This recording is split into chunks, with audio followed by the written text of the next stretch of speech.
There is a mirror that exists in every person's life, but it is not made of glass, and it does not hang on any wall. It hangs somewhere inside the mind, quiet and patient, and it shows you something far more honest than any reflection your bathroom mirror has ever offered. It shows you not your face, but your patterns. Not your appearance, but your choices, repeated so many times they have become undeniable evidence of who you actually are, regardless of who you claim to be or who you intend to become someday. Most people avoid this mirror their entire lives. They will look at their reflection every single morning, adjusting their hair, checking their appearance, fully willing to confront the physical truth of their face. But ask them to look into the other mirror, the one that shows their broken promises to themselves, their abandoned disciplines, their comfortable excuses repeated so consistently they have calcified into identity, and they will find any reason to look away. This avoidance is not cowardice in the way most people imagine cowardice. It is subtler, quieter, dressed up as busyness, as distraction, as the thousand small ways a person can fill their attention so completely that the mirror never gets the chance to be examined honestly. Napoleon Hill understood something profound about self-examination that most people never grasp. You cannot build an extraordinary life while refusing to look honestly at the actual patterns currently governing your behavior. Every man he studied who achieved something extraordinary had, at some point, been forced or had chosen to look directly into this internal mirror, and what they saw there, however uncomfortable, became the exact starting point from which real transformation became possible. This is because you cannot correct what you refuse to see, and the person who avoids the mirror is not protecting themselves from a difficult truth. They are simply guaranteeing that the difficult truth continues operating. Unexamined, unchallenged, quietly determining the trajectory of their entire life. Consider what this mirror would actually show you if you finally allowed yourself to look directly into it, without the comfortable distortions most people apply when examining their own behavior. It would show you the exact number of times you have started something with genuine enthusiasm, only to abandon it the moment the initial excitement faded and the actual discipline required became apparent. It would show you the specific excuses you have relied on most consistently, not exotic, unique excuses, but the same handful, recycled for years, each one feeling perfectly reasonable in the moment it was deployed, yet collectively forming an unmistakable pattern of avoidance that becomes impossible to deny once viewed honestly in aggregate rather than excused individually in isolation. This is the first truth about the mirror that must be confronted directly. Patterns are more honest than intentions. You may intend, sincerely, to build discipline, to pursue your goals with consistency, to become the person your ambitions require. But intentions exist only in the realm of thought, while patterns exist in the realm of actual behavior, repeated across enough time to become undeniable evidence. The mirror does not care what you intended. It shows you only what you actually did, day after day, and this distinction, between intention and pattern, is precisely where most people deceive themselves most consistently, mistaking the sincerity of their intentions for evidence of actual character, when character is built exclusively from pattern, never from intention alone.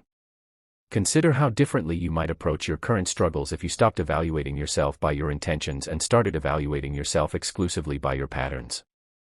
The intention to exercise regularly means nothing if the pattern shows 6 months of sporadic, inconsistent attempts, abandoned each time discomfort arrived. The intention to build a business means nothing if the pattern shows years of research and planning, never followed by actual execution. This is not meant to produce shame, though it will likely produce discomfort, because the purpose of the mirror was never to punish you. It was to show you, accurately, exactly where the gap exists between who you believe yourself to be and who your actual behavior has been constructing, day after day, whether you were paying attention or not. There is a second truth about the mirror, and it concerns the specific reason most people avoid looking into it even when they suspect, on some level, what they might find there. The mirror does not merely reveal uncomfortable patterns. It removes the last remaining excuse available to a person who has been avoiding responsibility for their own life. As long as the mirror remains unexamined, a person can continue believing, comfortably, that their circumstances are the primary obstacle preventing their success, that external factors are responsible for their stagnation, that some future version of themselves, once circumstances improve, will finally demonstrate the discipline and consistency currently missing.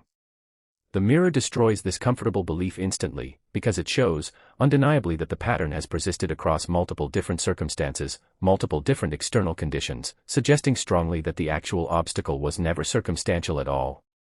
This is precisely why the mirror is avoided so consistently, even by people who intellectually understand its value.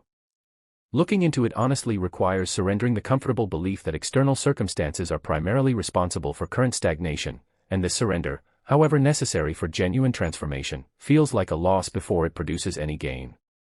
It requires accepting that the person currently reading this, not their circumstance. Consider Abraham Lincoln's relationship with self-examination throughout his repeated political defeats. A man less willing to look honestly into his own mirror might have concluded, after enough failures, that circumstances were simply against him, that the political system itself was rigged against his success, and this conclusion, however comfortable, would have prevented the honest self-examination required to identify what could actually be adjusted and improved with each subsequent attempt. Instead, Lincoln's continued willingness to return to the political arena, adjusting his approach based on what previous defeats had actually revealed, suggests a man willing to look honestly into his own mirror, extracting genuine lessons rather than comfortable excuses from each setback he encountered.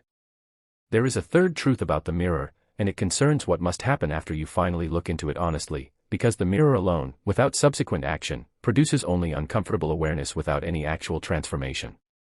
Many people, once they finally force themselves to look honestly at their patterns, experience a wave of clarity and motivation that feels, in the moment, like it should be sufficient to produce lasting change. But awareness of a pattern, however honest, does not automatically dissolve that pattern. It simply illuminates it clearly enough that continued denial becomes more difficult, though not impossible, because the mind is remarkably skilled at looking honestly into the mirror once, feeling appropriately moved by what it sees, and then quietly returning to the exact same avoidant behavior once the initial discomfort of the reflection fades. This is why the mirror must be visited not once, in a single moment of dramatic realization, but repeatedly, as an ongoing discipline, because patterns built across years of repetition do not dissolve from a single honest glance, however powerful that glance initially feels.